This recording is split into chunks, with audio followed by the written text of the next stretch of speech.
Hello and welcome to the first of many episodes of the Booming Voices podcast. I am your underwhelming host, Josh, and with me today is the far more talented and quite frankly better, Aaron. No. On this podcast, we'll be dissecting some of the internet's most grievous predicaments and helping the helpless. But first, a word from our guest. Please, in 17 syllables, describe yourself, Mr. Aaron. Gorgeous, talented, gorgeous. Talented, that is a good word. Being held against my will to do a podcast with Josh. That's a good point. I can go through a couple. You're better at swimming than me. Okay, I'm not sure if this makes you a good person, but you're definitely better than me in a fair few ways. You're better at swimming. You're a bit more attractive, probably funnier, less annoying, a little bit stinkier. I don't ramble as much. That's something. Good point. Yeah. I'm not like a big rambler. I ramble a bit. You gotta give me some credit. Alright, let's get into it. So for our first ever predicament that we will be responding to today, I have taken it from Reddit's r/advice subreddit. A very interesting subreddit with many people and not much to do with their lives. So for this first one, the title of it was "I think my gift is too much. Getting cold feet. Thoughts?" I felt that it was quite interesting. We could probably answer on the podcast, and I will have the beautiful and far more literate. That's another one you're good at. Yeah. Aaron, read this one out for y'all. So let's get into it. All right. So we have a young man here. He wants to get his friend, who is female. Nothing special, just friends. Wants to get her a nice graduation present. So he says, so for graduation, I wanted to give her a nice present. So here's my idea.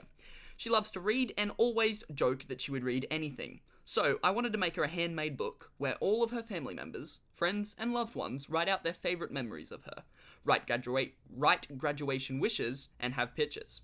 So each chapter would be one person. I already asked all of her family and friends for their help, and everyone is eager to help. Everyone says that it's a very thoughtful and cute gift. I just want her to have a book, literally, of all the people that love her. I'm excited to make it, but my problem is that I don't know how she will receive it. I think it might be too thoughtful, that it might make her uncomfortable or guilty, you know what I mean? Receiving the gift might make her feel like she owes me something, which she doesn't. Or, if for whatever reason, down the line, that she wants to end our friendship, she will feel like she can't, because I made this grand gesture. Am I overthinking this? I mean, it's kind of too late to back out, since I already contacted everybody about it. But I don't know, any input would be appreciated. Okay, wow. That is quite the predicament. Can we start it out by saying she definitely owes him something? I feel like he's lying to both himself and me. Yeah, and quite frankly, I'm offended. You called it a grand gesture of your own words. That's... You clearly think quite highly of it, I suppose, right? Yeah, it's probably not something that anybody would do. I know I wouldn't do it for you, Josh, that's for sure. No, I wouldn't. No. The grandest gesture I've ever performed, I do believe. Let's not talk about it. What are you thinking? I don't know. Oh my god, no, not for you. Okay. For Jared, if you remember, yep. I had a poster-sized image of myself made for him, which I hand-signed and gave him for his birthday, which cost me a fair amount of money.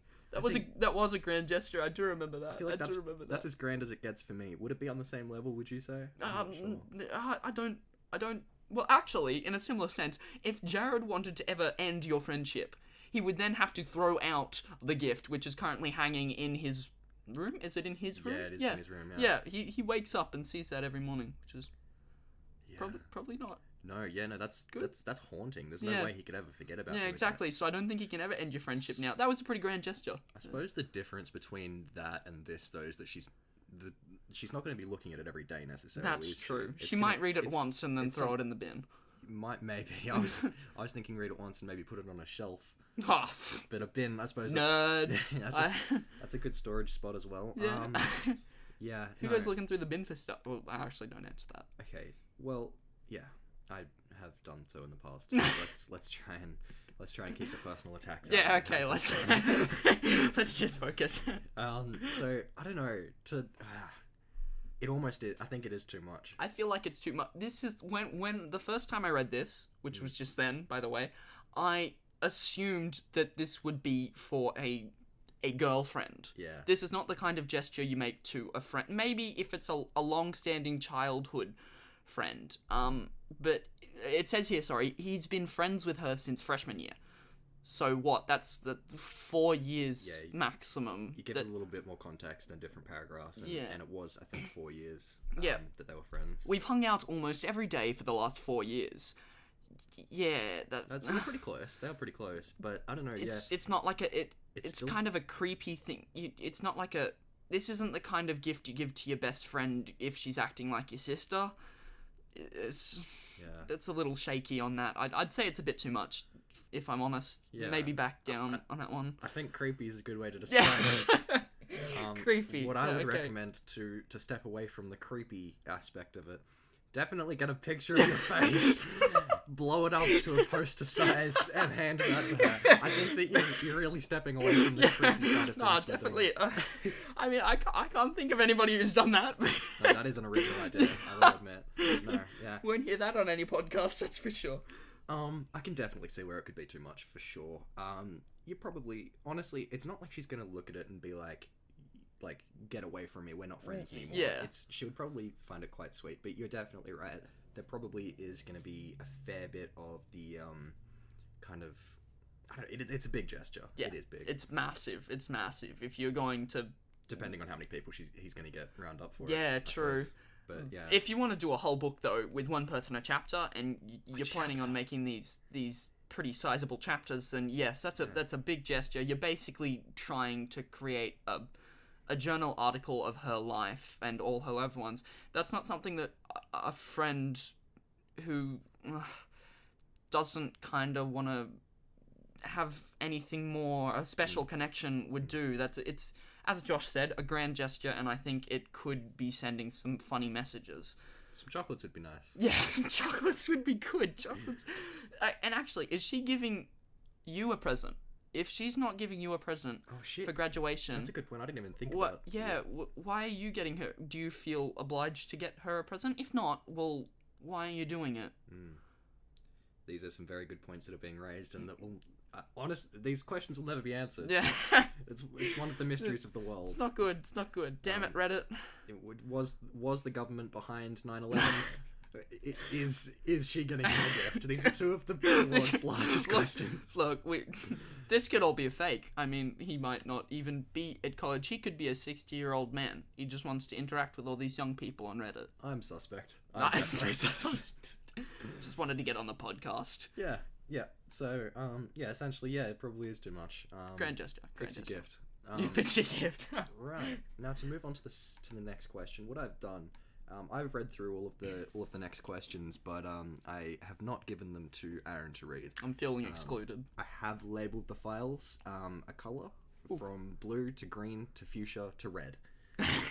If you would like to pick one of those 4 colours. Look, I think that there's no question about it. Fuchsia is just such a brilliant colour. Fuchsia. Don't do it. Fuchsia does stand out to me as well, and that's fuchsia on the next one. Fuchsia. I'll read this one out. Can't quit smoking is the headline to it. Although it wrecks me economically, and I understand how it's harmful for my health and physical state, every time I try to quit, I can go up until something upsetting happens. I always popped a cigarette every time I needed to relax, so it has become a part of me. I tried vaping, but it couldn't keep me away from the tobacco for a long time. Don't get me wrong, I really want this, but it seems so tough. Oh, buddy. Whew. A true sticky cig. Yeah. It smells gross. Yeah, oh, that's a good... Yeah, right. Yep, smells gross. Case closed. Stop. Yeah. I don't know. You've never smoked I've never smoked a thing... What do you call them? Joints, bongs, ciggies, all of that stuff. I've never injected, smoked, taken, popped, never done anything. I hardly even drink, like, as an athlete. I'm a swimmer, if you didn't know. I don't have time for any of that stuff, and I can't really afford to be doing it. It inhibits my training. Yeah, sure. I've never really tried it and go, it really... How about Panadol? You ever tried one of those? Shh, don't tell the drug testers. They fuck me up. They make you pee in a cup, dude. It's not fun. Do they watch? Yeah, they have to. They watch your Willis? Yeah, well, you get to turn around, but they have to see the cup and the stream of the piss coming from where your penis is, which they might not be able to see. Why am I in university? Depending on how hung you are. Why am I in university? I don't know. That sounds like what I want to do. Well, you do have to do a course to do it, actually. I think there's an ASADA course. For those who don't know, sorry, ASADA. To watch people piss. Yes, to learn how to watch people pee. The funny thing is, they don't even do anything either. They legitimately watch you. And then you have to pee in the cup. You have to transfer the cup. You do everything so that the sample doesn't get contaminated. They literally have no input in the situation. They walk up to you, swinging their big balls around and say, "You need to piss in this cup because we told you to." And I thought you were the one with your dick out. Oh, well, yeah, that comes later. That's when you piss in the cup. Okay, this is awfully confusing. I don't think I'm cut out for this line of work. It's a long process. It is. Anyway, we were talking about smoking. Yeah, it is real gross. I'm not gonna lie. I've smoked a little. Ew. I did used to like to vape a lot. Particularly in Aaron's car. Oh my god. that was a fantastic night. I'm surprised I didn't spew my guts up that night. No, I'm surprised you didn't either. Yeah. Well, because I had a bigger night, or actually roughly about the same size of a night, about a week or two later, and I was everywhere. There's still vomit stains on the back of my car. Please. So yeah, no, I'm very surprised about that. Yeah, it's a gross habit. I've smoked before. I don't think I'm addicted. I don't know. It's just a social thing for me more than anything, I would say. Just stop. I don't know if there really is. Just like anything, really. Like I know I'm addicted to. If I was to be addicted to anything, it probably would be video games. Yeah. Right. Yeah. If not, masturbating. Yeah. No comment. Yeah, I'm seeking help. So yeah, I really can't relate a hell of a lot, but I feel like it would just be like any other addiction, any food addiction, any video games. It's just cold turkey. That's all I can do. I know there's programs that you can do to help you wean off of it, but I find that I just have to cold turkey it. That's all that helps me. Well, I mean, yeah, there's places you can go for help, man. And things you can do. I know that one of my friends, or one of my family friends, had large success with the nicotine patches. Mm-hmm. They were really useful for him to slowly get him off it, because you can use them less and less eventually until your brain becomes no longer dependent on that nicotine. Look, you gotta look to finding other avenues of entertainment and enjoying yourself. Gratification. Yeah, exactly. Find something you enjoy doing more than smoking. And I know smoking's a subconscious thing. You don't do it and you think, oh, this is good. It's the subconscious part of your brain that's thinking about it. You're not actively considering smoking, but it is addictive. It's the nicotine in it and all the other elements that make it addictive. You have to find something that you love more, and you can start focusing on that rather than the smoking. It'll block it out. I mean, family life is a big one. I think a lot of people can get through problems that they're having with smoking and whatnot by focusing on their family and what the impact it's having on them, and also the fact that you can distract yourself with those people, those loved ones. Find a hobby, a sport. It will take up massive amounts of your time. Massive amount. You won't even have time to smoke. It's not a matter of you don't want to anymore. You won't have time to do it. But yeah, I mean, it's not easy. But smoking is really bad for you. It's really bad for people around you. It's not something you should be doing. Yeah. I mean, yeah, the brain is a powerful thing. Placebo is an awfully strong device, right? Exactly. It is really genuinely not hard to purposefully placebo yourself into different avenues of thinking, I feel. Exactly. Just think about who else you're affecting around you, I would say. It's, as soon as you've got that in your mind, you know that you're affecting, it's something that feels like it's a selfish thing, feels like it's something that's only really having an effect on you. When you remember that your body is important to other people, I feel like you can probably help yourself through it by focusing on things more like that. Exactly. So don't start vaping. Vaping's gay. Vaping is homosexual. But then again, so am I. Oh dear. I'm serious. He's locked me in here. Please help. Radio. All right. Blue, green, or red? Look, green's calling to me. Let's do green. Let's do green. Okay. Oh, this one's an interesting one. I found. The title is it abusive for someone to say you're delusional / crazy / have a bad memory when confronting them about an issue in your relationship, and for them to bring up things you've done in the past that are worse as a way to be absolved from blame, and to apologize? There's a question mark there, but the next sentence starts with "and." And to apologize for your feelings and not their role. So that was the title. The title is longer than the actual paragraph. The actual question is one single sentence, guys. Yeah, so it starts with, or if you've... Alright, hey, it's still a step above the Indian men, the show bobs. Oh yeah, for sure. It's an effort though. Or if you say... Or if you say you've done some research on how their behavior is negative affecting you, they say this is I'm not a good reader. This is not me though. This is very poorly written. Yeah. Some research on how their behavior is negatively affecting you. They say, well, anyone can read what they want to read when you search something on Google based on the way you type it and in the search bar. Right. All right. Well, my first recommendation is stay in school, kids. Yeah. Learn how to write. Yeah, they have classes for adults who are illiterate as well.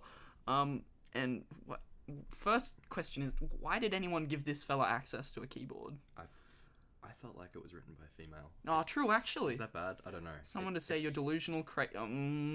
Yeah, actually, no. That sounds like something that a woman would get very upset over. I don't know. I mean, girls don't like getting called delusional, crazy, or saying they have a bad. Girls don't like it when you say anything negative. I wouldn't appreciate any of those adjectives either, though. Oh, but I think I'd cop it. I mean, you're delusional. What'd you say? That's it. This is going on Reddit. Yeah, no. Good point. We don't know the gender.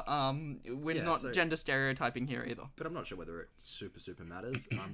That's what I imagined. The first thing that comes to mind when I read this is that they're actually not wrong. I personally know that I tend to apologize for feelings and not my role in things. Particularly when I don't actually... If I believe that I am at fault in a situation, I'm more than happy to accept that and to say I'm sorry and to say I did the wrong thing, blah, blah, blah, blah. If I'm not convinced that I've actually done something wrong, however, I pretty much outright refuse to apologize for a situation. So I will often offer a compromise by apologizing for the way that they feel. I'm sorry that I made you feel this way. Oh yeah, but you do it in a really satirical manner, don't you? I tend to, yes. Yeah. No, yeah. I've been on the receiving end of that a couple of times. Yeah. Well, and it's true. I am sorry for the way that they feel. I do not want them to feel that way. I feel that it's unfortunate that I have caused that. Yeah. However, I do not necessarily feel like my actions are directly responsible. Yeah, I get you. I'm feeling like I'm not at fault necessarily. Yeah. So that's generally where I'm coming from with things like that. I don't feel like it's a particularly negative thing unless they are actually wrong. Which is, that's going to have to depend on the situation. Yeah. So I would say, don't worry about that one too much. They are probably thinking the same way that I am. They're sorry for what they've done. They're sorry for the way that you feel, not necessarily for what they've done, though. It's also possible that they could be confused as to what they've done. Look, you never know the other side of the story.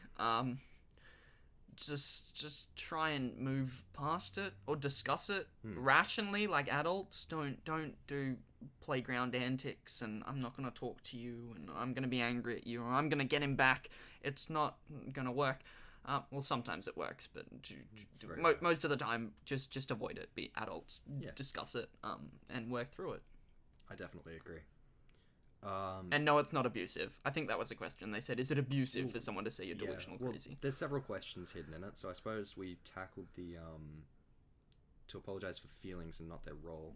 Is it abusive for someone to say you're delusional / crazy / have a bad memory when confronting them about an issue in your relationship? Well, there's a grey area there. There is a term called gaslighting. Have you ever heard of that? No, I haven't. Gaslighting is a manipulation technique. I'm probably not going to do it super justice, but it's a manipulation technique that some people use where you essentially convince someone that they're crazy. By telling them that their actions, the way they think is crazy.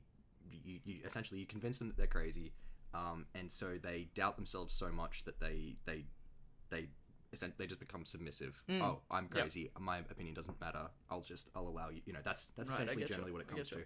So that one I feel is probably the most potentially emotionally abusive part of it, is calling you delusional or crazy. Yeah. That's pretty fucked. Exactly. It could be an emotional response from the other person if you have charged them that they're saying things they don't mean it. But if this is as does that justify it though? I don't know. It's as I said, it's a grey area. People are going to say things that they don't mean without intention.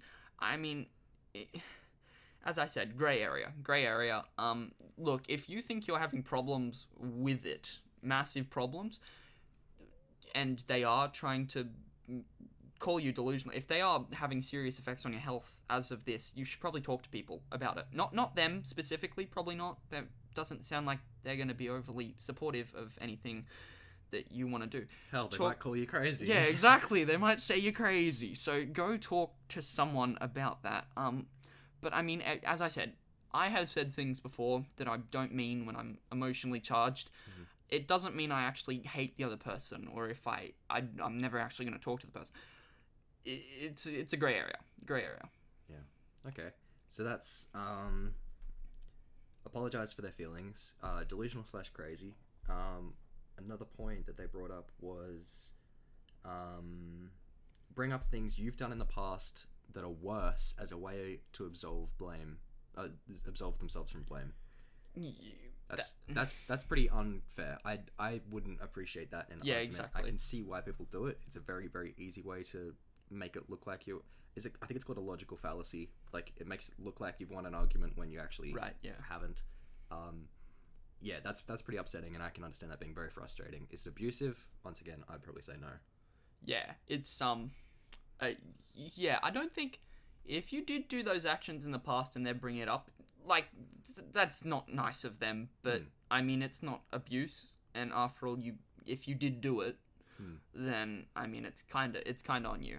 To give you some advice on there, what I would probably do, I know that my partner can be lovely person. Yeah, she is awesome, but she can sometimes get into this line of thinking as well, of doing this type of thing. What I tend to do to guide things away from that area is I will say I understand that you have some strong feelings in towards this situation.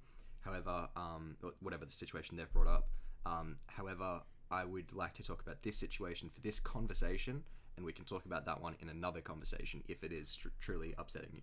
That's what I'd probably do. Try and just separate the two issues more. And then he tightens her bondage so she can't scream. So, oh Lord, yeah. Ball gag out. Yeah. So it's an effective strategy, really. Yeah. Yes, no, good point. I mean, I personally am not in a relationship at the moment, but I mean, even it doesn't have to be necessarily a romantic relationship. No. People do it all the time, and it's you just kind of gotta own that. I think perhaps there's not really a right way to approach that. You kind of just gotta let the other person stop wallowing in their self-pity. Yeah, you probably just gotta let them know where that's probably an issue more that you're probably trying to attack that situation. They're trying to distract you from the key sort of topic. Exactly. So realistically, just try and say, yep, I understand that's a thing, talk about it later. That's what I would say. That's my advice. Yeah, that's a good solution, I'd say. I'm backing that. Okay. And for the final thing, or to say, if you've done research on how their behavior is negative, this is very hard. Okay, so essentially, so you've gotten into an argument with someone, you've typed into Google, Mr. Google, help me, my boyfriend or girlfriend is saying that I'm delusional. What is this? How does this affect me? Yeah. does that, but are you influenced by what you actually type in? Of course you are. Yeah. Exactly. But obviously, if they've brought that up to you, you're probably aware of it. It's only usually if someone's unaware, like... oh, fuck. Fuck me. It's only usually if you're unaware of the fact that can happen that it's usually an issue, if I'm not mistaken, right? If you're aware that what you type in affects what comes up, then you're probably not really... I don't know, everyone's biased in everything, but if you're aware that that's a thing, I'm sure it wouldn't be too big of a deal, right? Yeah, exactly. I think that's that's a bit of a... I don't know how to... That's a 180 there. Like, you're typing something in to prove someone wrong, but then you know that you're going to get the answer for what you're looking for. If you type in the opposite, it's going to be the opposite. You can't rely on what is coming up on the internet to say you're... what's negatively affecting you, what isn't, and your partner can't then turn around and say, well, I could prove the opposite. It's not, it's a 180. You're just going to keep going in circles there. That's really, really pointless argument. That's not going to end in a good debate. That's going to end in a fight. Yeah. I mean, there's importance to looking at the facts and the figures, right? Yeah, I don't know. You probably would just have to sit down if you really desperately needed to use Google to find out the truth to an answer. I would say sit down with the partner and be like, all right, let's mutually decide on a website. Let's try and type in whatever the issue is. Let's type it in neutrally. Say if you're trying to figure out whether apples are bad for you, don't go to Google and type in, are apples bad for you? Yeah. But also, don't go in and type, are apples good for you? Exactly. Type in apple health effects. You know what I mean? Something that's completely neutral, mutually, with an M. Yes. Just decide on a site that you feel would yield a fair result. And read the information from there if you genuinely, really desperately needed the truth. That's what I would probably do, right? Exactly. Does that sound fair? Yes, and if that's what you're going for, if you want to find the truth on a subject, I think if you get to the point where you have to be Googling stuff to show your partner that they're wrong and you're right, it's not... look, you've lost a sense of belonging in that relationship. If your high point of your day is proving your partner wrong... I think there's something wrong there. You probably either need to call it quits or see somebody about that. There's experts who'll help you work through that. But yes, I agree with Josh. If it does come to that point and you are doing that, you have to be looking for that mutual ground. Otherwise, the other person's going to get angry. They're going to say it's unfair. Even if you are on the mutual ground, there's no guarantee that the person who's wrong won't get upset and then say it's unfair. Yeah. So, look, people suck. That's my thing. Yeah. People suck. Agreed. People are unfair. It's not fun. Exactly. Fighting is gay. And as I said before, so am I. Love wins, people. Love wins. That's it. Love wins. Try to not argue. That's my advice. Yeah, this is good. This is becoming an emotional thing. Buy some marijuana. No, don't. I told you smoking's bad. No, buy some cigarettes. No. Buy them off of the guy that's trying to quit, okay? Buy some cigarettes, chill yourself That's out. That's not a bad idea. If you're a smoker, buy all this fellow's cigarettes who's trying to quit, and then you won't have enough to smoke. Exactly. You have to quit. And he said he's economically damaged from it. Yeah, exactly. You'll be helping a man out. Come on. Do the right thing. Rightio. No, this has been Booming Voices. Thank you. Public announcement. Alright, so we've done fuchsia, we've done green, we've got red and blue left. I feel like go red first and then blue. Let's go red. Would you prefer to read this one, or would you like me to? Oh, okay. No, I think this is juicy. I like this. Alright. Ladies and gentlemen, the title is 14 years old, got rejected by crush, full stop. Okay, some context. Literally everyone, including her friends, was telling me she liked me, and it seemed like she was flirting with me from time to time. I asked her out, and seemed angry. and she seemed angry. I'm presuming so. Yes, I believe she seemed angry. He would have angrily asked. Yes. Will you go out with me? You better. All right. I asked her out, and she seemed angry. Said she just wanted to be friends. I understood and didn't push it, and I don't wish anything malicious of her or any. That's a big word for a 14-year-old. Yeah, he's doing alright. He's a smart fella. I mean, you can't. Sentence Yeah, structure. I mean, maybe you could do yeah, it. okay. Didn't wish anything malicious of her or anything. She didn't owe me anything. I just want some advice with how to cope. With how to cope. All right, so that's the key here, gentlemen and ladies. Sorry. Ladies and gentlemen. He has said he wants some advice on how to cope, not about the girl itself. Look, man, bitches ain't shit. No, okay, that's not nice. I got 99 problems. But a bitch ain't one. And bitches are all. That's my advice. Okay. Yeah, bro. Look, women are. It's lovely. Women are lovely. It's hard. No, it's confusing. It's scary ground for a 14-year-old, I feel. Exactly. Scary ground for me. Honestly, I never really dealt with rejection. Because you're perfect. No, not because I'm perfect. Because I'm such a little bitch. I couldn't get the courage up to ask anyone out until I got a very, very obvious signal. Very obvious. That being... Oh, yeah, no, we know what that signal is. That being a very obvious signal. Okay? Oh, goodness. Imagine a very obvious signal. Yeah, they and weren't I'm sure mixed that you're signals. imagining the right thing. That's the only recommendation I can really give, because that's the only experience I've got. Yeah. Genuinely, I don't think I've ever been rejected. Oh, don't worry, guys. I've been rejected. Let me pipe in here. Who've you been? Everyone. I don't know. I think I might. Oh, not really. Like, I've been dumped a couple of times. That was hardcore. But, I mean, rejected as well. But, you know, that's back in the good old schoolyard days, primary school. Well, that's where this kid was. Oh, 14. What's 14? That's year 9? Thereabouts? Depends on what country. Yeah, it depends what country. Might not even be at school if he's... Homeschool. It's his mom. Oh, God. Good. I was about to... Yeah, okay. Yeah, man, look. It sucks, but time heals all wounds. Just keep on going. Keep on trekking. Don't think about her. Well, I mean, don't not think about her, but don't think about her like that. You gotta just move forward. I mean, there'll be other people. You're 14. You're gonna have a lot more life experiences ahead of you, a lot more people to meet. I'm getting towards 18, and I haven't even... Look, I never met someone that I... Oh, okay, I am currently not involved with anyone that I am in love with or anything. And I believe that there's a future out there for me with someone. Or, yeah, like, it's not a... Is this how you're asking me? Because, yes, sorry. Alright, Josh has just bent down onto one knee. No, okay, yeah, bro, like, there'll be other people in the future. You're not uncommon. This isn't uncommon. Everybody goes through it. Your first heartbreak always sucks, but, you know what, just do your thing. Keep on trekking, and you'll find someone else. I definitely agree with all of that. The only thing I would probably have to add on top of it is that I have discovered very recently, in fact, it kind of ties into that placebo I was talking about before as well. Fake it till you make it is actually a very, very good strategy. It sounds like it's something that would be, I don't know, kind of a bad thing to suggest someone to do, because it's like not being yourself, I suppose, not being true in to a way. yourself.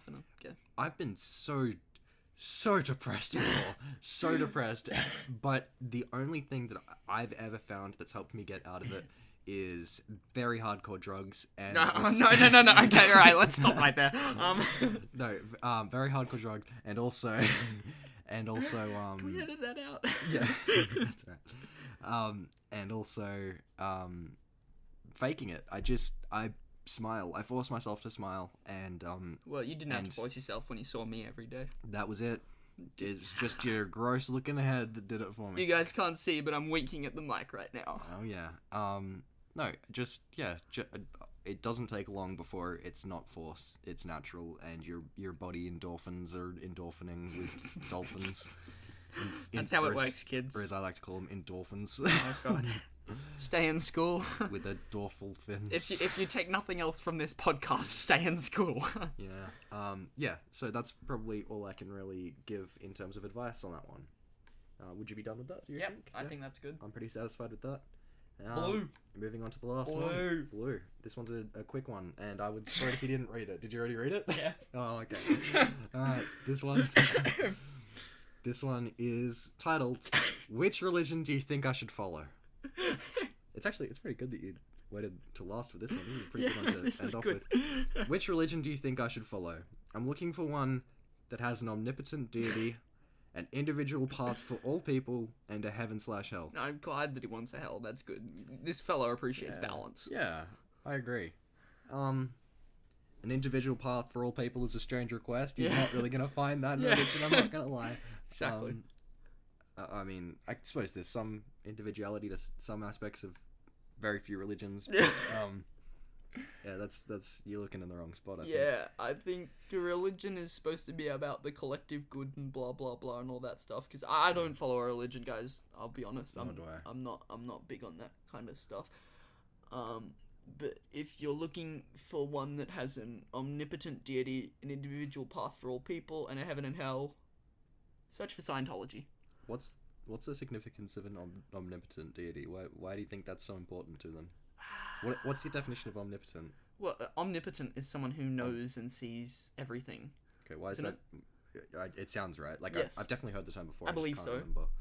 Okay, so why do you think that's so significant? Why is that My the number... Scientology joke fell flat. No, I got it. Thanks, man. That was good. No, it was alright. It's boosting my ego. Yeah, omnipotent. That's number one on your list. I'm wondering why. I mean, I think there's a sense of security that is ushered in from that when you think, oh, this omnipotent deity, omnipotent. You see, everyone says omnipotent. I have gotten to this habit of saying omnipotent, which is it makes sense. Probably not good. No, everyone says omnipotent, so I should probably not say omnipotent. But if I say omnipotent, you know what I mean, guys. There's a sense of security, I think, knowing that the big fella in the clouds has you back. He can do anything. He or she, they can do anything. I think so. That's what they're looking for there. That assurance that it doesn't matter what I do. I got big person backing me. Yeah, I've got some bad news for you. Even if that were the case, which quite frankly it isn't. There's another. How many billion people are there? 7, 8 billion? I think we're pushing 8 now. Pushing 8 billion. There's another 8 billion people out there. If that is genuinely what you're after, you better be pretty fucking special. Yeah, and I mean, who's to say what else is out there in the galaxy, in the universes, in the in the Stephen Hawking cosmoses. Yeah. Rest in peace. Respect. Thoughts go out to his family. Yeah. Yeah, so yeah, if that's genuinely what you're after, which I can't say for certain, but if it is, yeah, don't. Just don't. Yeah, you're not that special. You're not. Yeah. I would recommend. You're not Josh. You're not that special. Yeah.